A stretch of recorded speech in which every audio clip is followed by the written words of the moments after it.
Bismillahirrahmanirrahim. In the E.H. Palmer translation, the chapter of the spoils. In the name of the merciful and compassionate Allah, they will ask thee about the spoils. Say the spoils are Allah's, and the apostles fear Allah and settle it amongst yourselves. Obey Allah and the apostle if ye do believe. Verily the believers are those who, when Allah's name is mentioned, their hearts sink with fear, and when His signs are rehearsed to them, they increase them in faith, and on their Lord do they rely, who are steadfast in prayer, and of what we have bestowed upon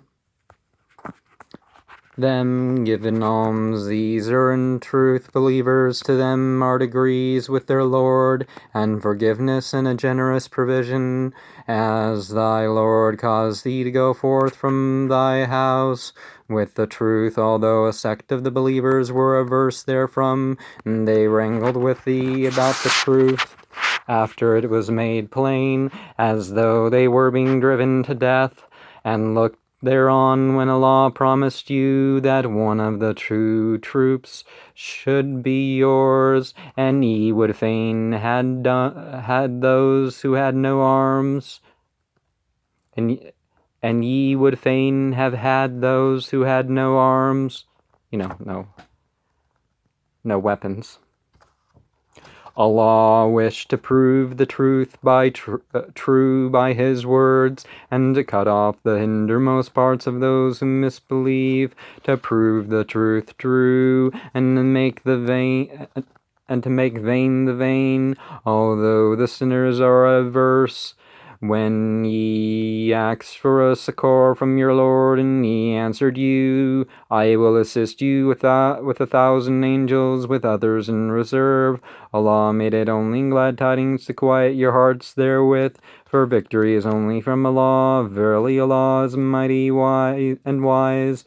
When drowsiness covered you as a security from Him, and He sent down upon you from the heavens water to purify you withal, and to take away from you the plague of Satan, and to tie up your hearts, and to make firm your footsteps, when your Lord inspired the angels, verily I am with you. Make ye firm then those who believe. I will cast dread into the hearts of those who misbelieve. Strike off their necks then, and strike off from them every fingertip, and that is because they went into opposition against the law and His apostle. For he who goes into opposition against the law and His apostle, verily Allah is keen to punish.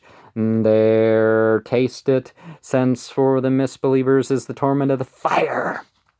O ye who believe, when ye meet those who misbelieve in swarms, turn not to them your hinder parts, for he who turns to them that day, his hinder parts, save turning to fight or rallying to a troop, brings down upon himself wrath from Allah, and his resort is hell, and a ill journey shall it be.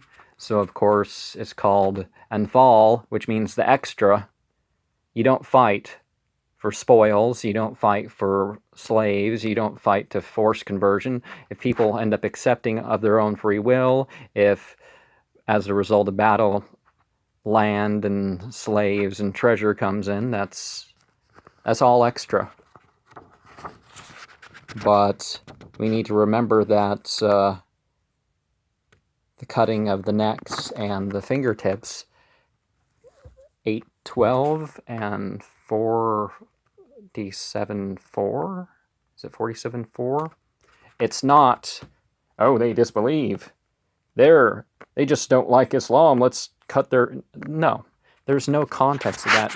In Islam, actually, the beheading off the battlefield is just not acceptable. You can cut someone's head off in the middle of a fight, but when it comes to criminal punishment, that's not acceptable in the Islamic vision. Neither is dismembering or chopping up the corpses.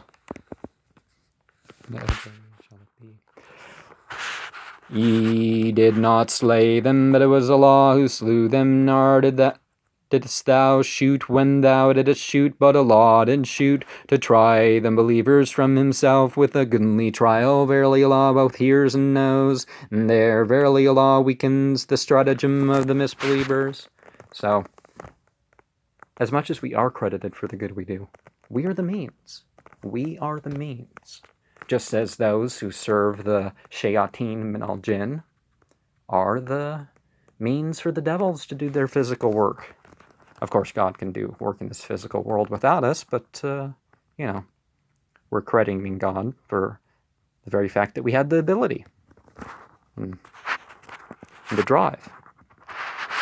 If you wish the matter to be decided, the decision has now come to you, but if ye desist, it is better for you, and if ye turn back, we will turn to, and your troops shall avail nothing. Great in number though it be, since Allah is with the believers. O ye who believe, obey Allah and his apostle, and turn not from him while ye hear, and be not like those who say, we hear, and yet they hear not. Verily the worst of beasts in Allah's sight are deaf and dumb, who do not understand. Had Allah known any good in them, he would have made them hear, but had he made them hear, they would have turned back and have swerved aside. O ye who believe, answer Allah and his apostle when he calls you to that which quickens you, and know that Allah steps in between man and his heart, and that to him ye shall be gathered, and fear temptation which will not light, especially on those of you who have done wrong, but know that Allah is keen to punish. Remember when ye were few in number and weak in the land, fearing lest people should snatch you away, and then